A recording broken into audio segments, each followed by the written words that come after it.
வணக்கம். லண்டன் அப்படின்னு சொல்லி சொன்னால் குயின் எலிசபெத் ஞாபகத்துக்கு வர்றாவோ இல்லையோ, அல்லாட்டிக்கு லண்டன் ஐ என்று சொல்லப்படுகிற அந்த ராட்டினம் ஞாபகத்துக்கு வருதோ இல்லையோ, ஒரு ஐயா ஞாபகத்துக்கு வருவார். இருந்தா இதில் தெரிகிற ஐயா இருக்கார் இல்லையா, இவர் தான் ஞாபகத்துக்கு வருவார். அப்படி அவர் என்ன சொல்லிட்டார் அப்படின்னு சொல்லி சொன்னால், ரீச்சாவில் நடந்த உணவு திருவிழாவில் அவர் என்ன சொல்லியிருக்கிறான்னு சொல்லி சொன்னால், நாங்கள் என்ன சாப்பிடவா வந்திருக்கிறோம், சன்னுக்கு தான் வந்திருக்கிறோம். 3000 ரூபாய் இங்கே உள்ள ஆட்களுக்கு அது பெரிய காசு, எங்களுக்கு லண்டனில் அது ஒரு சின்ன காசு, வெறும் 5 பவுண்ட்ஸ் தான், அது எங்களுக்கு பிச்சை காசு, தூக்கி எறிகிற காசு. இதுதான் அவர் சொன்ன வசனம். ஆனால் இதைத்தான் எல்லாரும் சொல்லிட்டாங்களே, சொல்லி அதெல்லாம் தாளிச்சிட்டாங்களே, இப்போ நீ என்ன புதுசாக சொல்ல வர என்று சொல்கிறத நீங்கள் கேட்குறது என்னோட காதில் கேட்குது. அதாவது அவர் கடைசியாக சொன்ன அந்த வசனம் எனக்கும் நெருடல் இருந்தது. உண்மையில் அவர் அப்படி பேசியிருக்க கூடாதுன்னு தான் நானும் சொல்லுவேன். எனக்கும் அந்த இதில் உடன்பாடு இல்லை. ஆனால் அவர் சொன்ன அந்த வசனத்துக்கு அந்த சமூக போராளிகள் அந்த ஐயாவை படு கேவலமாக நாயே கிழவா இதில் விட சொல்ல முடியாத வார்த்தைகளால் அவரை போட்டு எழுதி அசிங்கப்படுத்தி தரக்குறைவாக கதைக்கிறதுக்கு அதை ஒப்பிடும்போது அவர் பேசினது எவ்வளவோ பரவாயில்லைன்னு சொல்லலாம். இந்த சமூக போராளிகள் நாட்டில் எவ்வளவோ பேர் தினம் தினம் தரக்குறைவா அசிங்கமா பெண்களை அவ்வளவு 3ஆம் பாலினத்தை இந்த சமூக ஊடகங்கள்ல என்னென்னமோலாம் பேசுறாங்க. இந்த சொன்ன ஒரு வசனம் எங்களோட மக்களை அவ்வளவு பாதிச்சிருக்கு சொல்லி எனக்கு தெரியவே தெரியாது. ஆக்சுவலி அவர் அவரோட வார்த்தைகளை நான் நியாயப்படுத்தலை. நான் காணொலி ஆரம்பத்திலே சொல்லிட்டேன், எனக்கும் நெருடலாகத்தான் இருந்தது. ஆனால் அவர் ஒரு வெள்ளந்தித்தனமாக சொல்லிட்டார்ன்னு தான் நான் நினைக்கிறேன். அவர் இவ்வளவு பின்விளைவு நடக்கும் என்று நினைச்சிருந்தா அவர் இவ்வளவு தூரம் பேசியிருக்க மாட்டாரோன்னு சொல்லித்தான் எனக்கு தோன்றுது. ஒரு 70 வயதை கடந்த ஒரு மனிதர், ஒரு கொண்டாட்ட மனநிலை, அங்கே கல் இருந்தது, எல்லாமே இருந்தது, ஒருவேளை கல்லை கூட குடிச்சிருக்கலாம்.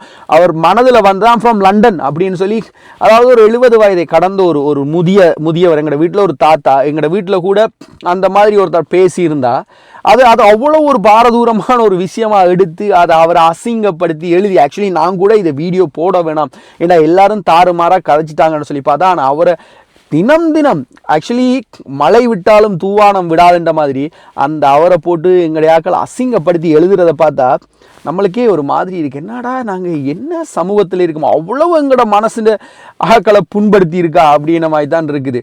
ஏன்னு சொல்லி சொன்னால், நாங்கள் எல்லாருமே ஒரு விஷயம் நடக்க அதில் விட பாரதூரமான விஷயம் எவ்வளவோ இருக்கும், அதை நாங்கள் எப்போதுமே எடுத்து பேசுறதில்லை. எங்களுக்கு எந்த விஷயத்தை பேசினா எங்களுக்கு நாங்கள் ஃபேமஸ் ஆவோமோ, எங்களுக்கு எந்த விஷயத்தை எடுத்தால் நாங்கள் வெளியில் தெரியுமோன்றதுக்காக நாங்கள் ஒரு சமூக போராளிகள் மாதிரி எங்களை வெளி உலகத்துக்கு காட்டுறது, அது என்ன ரீதியான மனநிலைன்னு தெரியல. நான் உங்களுக்கு சொல்கிறேன் ஒரு கதை. நான் ஆஸ்திரேலியாவில் இருக்கிறேன். ஆஸ்திரேலியாவில் சாதாரணமாக ஒரு தனி மனிதன் போய் சாப்பிட போனால் எனக்கு ஒரு $20 to $30 செலவாகும். இப்போ ஆஸ்திரேலியாவில் இருக்கிற $1 நாங்கள் ஸ்ரீலங்கா காசுக்கு நாணயமாக இப்போ இருக்க நாணய மாற்று வீதத்துக்கு பார்த்தேன்னு சொன்னால் கிட்டத்தட்ட ஒரு 7,000 rupees நெருக்கி வரும். இது ஒரு சாதாரணமான நடைமுறை தான். இப்போ என்ன கேட்டிங்கன்னு சொல்லி சொன்னால், நான் அதை யோசித்து அதை ஒரு சரியான முறையில் நான் உங்களுக்கு பதில் சொல்லுவேன்.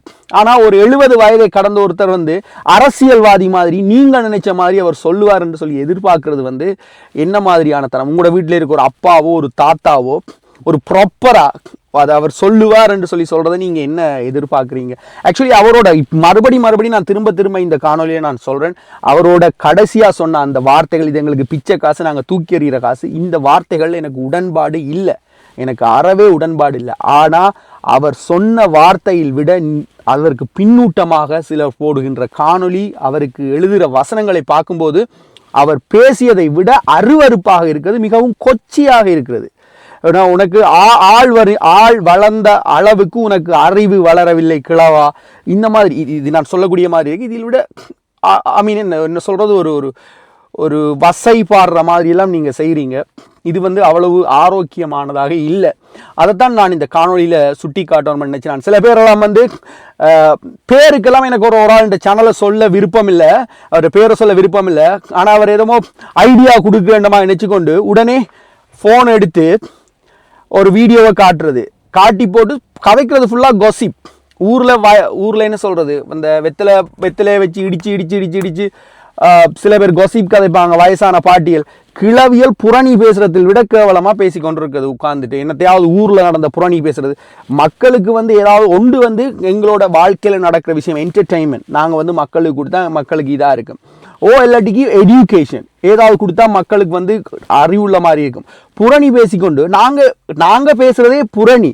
இதுக்குள்ள நாங்க அடுத்தவங்களுக்கு எப்படி அட்வைஸ் பண்ணலாம், அடுத்தவங்களை திருத்துறன்ற பேர்ல நாங்க என்னமோ தேவதூதர் மாதிரி பேசுறது தான் கேட்கும்போது ஒரு அருவருப்பா இரிட்டேட்டிங்கா இருக்கு. ஸோ இதைத்தான் இந்த கருத்தை நான் உங்களோட பகிரணும்னு நினைச்சு நான் மீண்டும் இன்னொரு காணொலியில சந்திக்கின்றேன். நன்றி.